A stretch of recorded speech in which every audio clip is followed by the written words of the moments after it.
Nie ma większej siły niż opanowanie własnego umysłu. Dzisiaj pragnę zaprosić Was na fascynującą podróż przez labirynt filozofii stoickiej. Jest to podróż, która może odmienić sposób, w jaki postrzegamy świat i samych siebie. Stoicyzm, oparty na mądrości wielkich filozofów, takich jak Marek Aureliusz, Epiktet czy Seneca, oferuje nam nie tylko teoretyczne zasady, ale przede wszystkim praktyczne narzędzia do opanowania naszego umysłu i osiągnięcia wewnętrznego spokoju. Lekcja pierwsza. Postrzeganie świata. Nasze postrzeganie świata kształtuje nasze doświadczenia, a więc nie to, co się dzieje, definiuje naszą sytuację, ale to, jak na to reagujemy. Stoicyzm przypomina nam, że kluczem do spokoju umysłu jest umiejętność rozróżniania między tym, co możemy kontrolować, a tym, co nie zależy od nas. Jak mawiał Epiktet, ludzie nie są niepokojeni przez rzeczy same, ale przez swoje postrzeganie tych rzeczy. Zatem w obliczu trudności niech naszym celem będzie nie tyle zmiana sytuacji, ile zmiana naszego podejścia do nich. Lekcja druga. Racjonalność i kontrola. Stoicyzm zachęca nas do kierowania się racjonalnością, a nie emocjami. Oznacza to, że powinniśmy kontrolować nasze reakcje i podejmować świadome decyzje, nie dając się ponieść impulsom. Seneca przypominał nam: nie można przetrwać w pokoju i spokoju, jeśli dajesz władzę swoim pragnieniom. To nauka o panowaniu nad sobą, która pozwala nam unikać destrukcyjnych zachowań wynikających z impulsów, a zamiast tego działać zgodnie z naszymi wartościami. Lekcja trzecia. Kontrola umysłu i wewnętrzny spokój. Wewnętrzny spokój nie pochodzi z zewnętrznych okoliczności, ale z akceptacji tego, co nie możemy zmienić i skupienia się na tym, nad czym mamy kontrolę. Marek Aureliusz pisał: nic nie może nas zranić, dopóki sami nie pozwolimy na to. To oznacza, że moc znajduje się w naszym umyśle, w sposób, w jaki interpretujemy i reagujemy na świat. Zatem poprzez kontrolę naszych myśli i reakcji możemy osiągnąć spokój umysłu nawet w obliczu największych wyzwań. Lekcja czwarta. Opanowanie reakcji na zdarzenia zewnętrzne. Jednym z fundamentów stoicyzmu jest zdolność do świadomego reagowania na zdarzenia zewnętrzne zgodnie z naszymi wartościami. Epiktet nauczał: nie jest to wydarzenie samo w sobie, które nas trapi, ale nasza opinia o nim.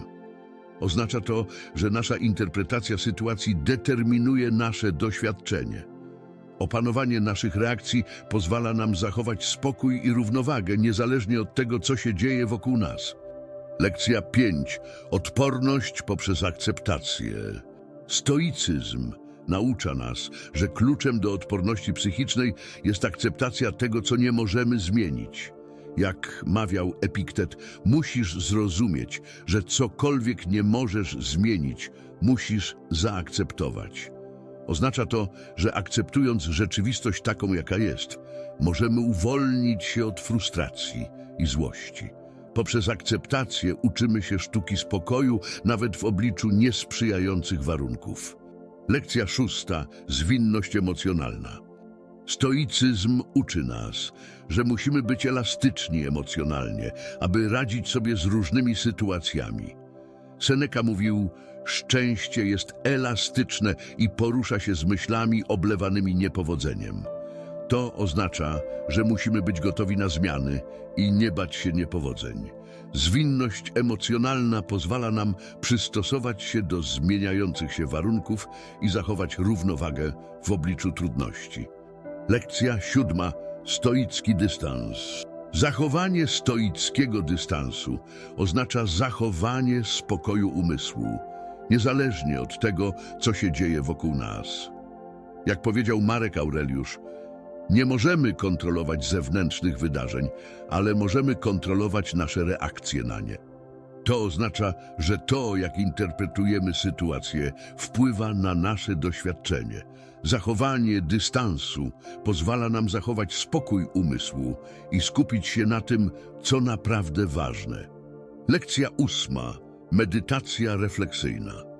Stoicyzm zachęca nas do regularnej medytacji refleksyjnej, abyśmy mogli zgłębić nasze wartości i przekonania. Marek Aureliusz mówił: rano, gdy wstajesz, pomyśl, jak cenny jest dar życia. To oznacza, że powinniśmy regularnie refleksować nad naszymi działaniami i zastanawiać się, czy są zgodne z naszymi wartościami. Medytacja refleksyjna pozwala nam być bardziej świadomymi i skupionymi na tym, co naprawdę ważne. Lekcja 9. Stosuj amor fati. Stoicyzm uczy nas, że powinniśmy kochać los takim, jaki jest i akceptować wszystkie wydarzenia jako część większego planu. Jak mówił Epiktet, niech to, co się dzieje, stanie się tym, co powinno. To znaczy, że powinniśmy zaakceptować wszystkie wyzwania i trudności jako okazję do nauki i rozwoju. Stosowanie amor fati pozwala nam znaleźć spokój i zadowolenie nawet w obliczu trudności. Lekcja 10.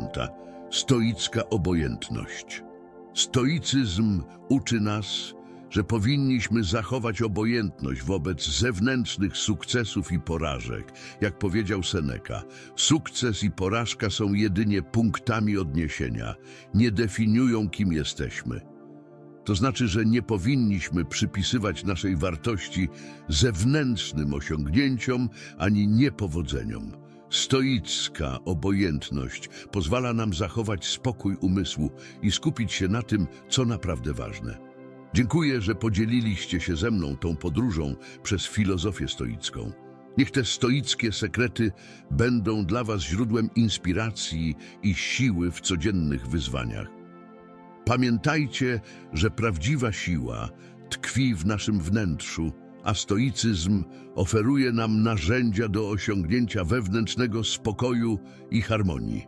Niech Wasze życie będzie hołdem dla mądrości starożytnych filozofów, a Wasz umysł spokojną oazą w zgiełku współczesnego świata.